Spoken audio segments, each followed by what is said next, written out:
छोटी छोटी रातें लंबी हो जाती है, बैठे बिठाए यूं। सालों पहले एक फिल्म आई थी तुम बिन, जिसने सिनेमा घरों में धमाल मचा दिया था। इस फिल्म से दो नए एक्टर रातों रात स्टार बन गए थे। इनमें से एक नाम था प्रियांशु चटर्जी का। लोगों को लगने लगा कि अब फिल्म इंडस्ट्री को अब नया सुपरस्टार मिलने वाला है, मगर वो अचानक ही गुमनामी की दुनिया में खो गए। क्या आप जानते हैं कि कामयाबी के नशे में प्रियांशु चटर्जी ने खुद ही अपना करियर तबाह कर लिया था? आइए जानते हैं कि क्या है इस कहानी के पीछे का पूरा सच। दोस्तों, बशीर बद्र साहब का एक शेर है कि शोहरत की बुलंदी भी पल भर का तमाशा है, जिस डाल पे बैठे हो वो टूट भी सकती है। कुछ ऐसा ही हुआ प्रियांशु चटर्जी के साथ, जिनको रातों रात सफलता मिल गई थी, लेकिन वो उसे पचा नहीं पाए। वैसे तो प्रियांशु दिल्ली के रहने वाले हैं, पर उनका जन्म 20 फरवरी 1973 में एक बंगाली परिवार में हुआ था। उनके घर का माहौल बहुत ही धार्मिक था। पिताजी इनको बचपन से ही हनुमान चालीसा पढ़ाया और सुनाया करते थे, तो वहीं माँ इनको दुर्गा पूजा में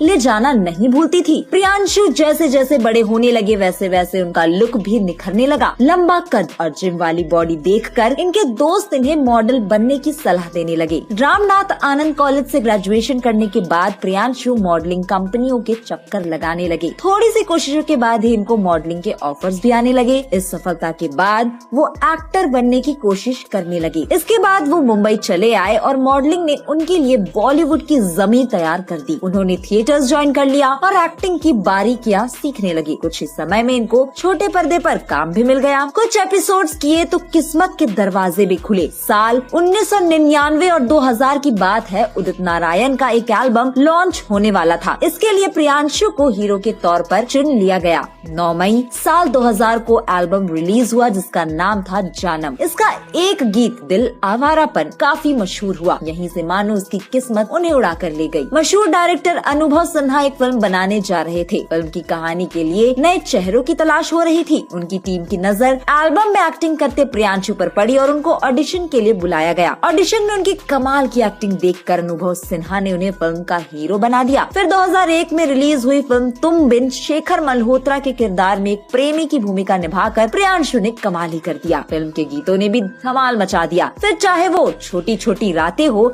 या फिर कोई फरियाद या फिर तुम्हारे सिवा कुछ न चाहत करेंगे, सभी गीत लोगों की जुबान पर रहते थे। खास तौर पर युवाओं के बीच तो इनकी धूम मची हुई थी। तुम बिन उस साल की सबसे बड़ी हिट फिल्म बन गई और प्रियांशु रातों रात स्टार बन गए। पहली फिल्म में ही अनुभव सिन्हा प्रियांशु के अभिनय से इतने प्रभावित हुए कि उन्होंने तुरंत अभिनेता को अपनी दूसरी फिल्म आपको पहले भी कहीं देखा है के लिए साइन कर लिया। उनकी दीवानगी का आलम यह था कि अगर वो ऑटो से कहीं जा रहे होते तो, और अगर लड़कियां उनको देख लेती तो जबरन उनका रास्ता रोक लेती। सबको लगने लगा कि बॉलीवुड का नया सुपरस्टार मिलने जा रहा है, मगर प्रियांशु को रातों रात मिली सफलता का नशा ले डूबा। दरअसल तुम बिन फिल्म से मिले स्टारडम से वो खुद को सुपरस्टार समझने की गलती कर बैठे। उनको लगा कि अब डायरेक्टर प्रोड्यूसर की उनके घर के आगे लाइन लगेगी और इसी मुगालते में उन्होंने फिल्म में काम मांगने के लिए फिल्म मेकर्स के पास जाना ही बंद कर दिया। जब तुम बिन का स्टारडम कायम था तो उनको एक के बाद एक 4 फिल्में मिल गई थी। आपको पहले भी कभी देखा है, दिल का रिश्ता, पिंजर और वो, लेकिन ये सब फ्लॉप रही। इसके बाद जूली और मदहोशी जैसी फिल्में भी आई, लेकिन वो भी बॉक्स ऑफिस पर धूल चाट गई। वो जितनी ही तेजी से कामयाबी की सीढ़ियां चढ़े थे, उतनी ही तेजी से नीचे डूब गए। तुम बिन वाला स्टारडम खत्म हो चुका था, पर वो अब भी खुद को सुपरस्टार समझते रहे। वो किसी भी डायरेक्टर प्रोड्यूसर के पास नहीं जाते और सोचते कि फिल्म मेकर्स मेरे पास खुद आएंगे। कहा जाता है कि उनका कहना था कि मैं तेल साबुन बेच लूंगा, पर जो रोल मुझे पसंद नहीं वो नहीं करूंगा, भले ही कितना भी बड़ा डायरेक्टर क्यों ना हो। कहते हैं कि उनका यही घमंड उन्हें ले डूबा। हालांकि 2022 में उन्होंने हिंदुस्तान टाइम्स में दिए इंटरव्यू में कहा था, यह मेरे कैंप से बाहर की बात है, मैं किसी को धक्का नहीं दे सकता, किसी को यह कहने पर मजबूर नहीं कर सकता कि मुझे अपनी फिल्म में ले लो। मैं बाहर जाकर किसी से काम नहीं मांगता, मेरा पीआर बहुत खराब है और मेरी मार्केटिंग भी अच्छी नहीं है, इसलिए मुझे जो काम मिलता है मैं करता हूँ। इसी इंटरव्यू में प्रियांशु चटर्जी ने कहा था कि उन्हें उम्मीद है कि मेकर्स उन्हें साइन करेंगे और अच्छे प्रोजेक्ट्स ऑफर करेंगे, लेकिन फिलहाल उनकी तलाश अभी खत्म नहीं हुई है।